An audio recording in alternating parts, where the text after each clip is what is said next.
জয় শ্রীরাম বন্ধুরা, আজকে দেখাবো তোমরা সকলকে সীতাকুণ্ড।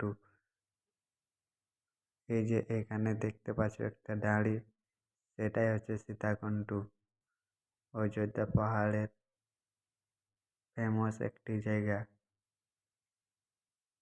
এই যে এখান থেকে জল উপরে এসে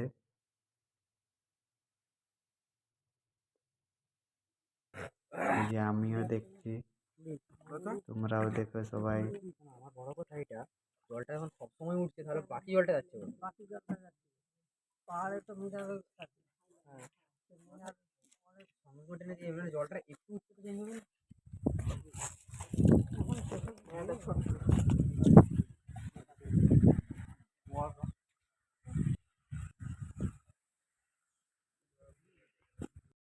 সীতাকুণ্ড ভালো জিনিস।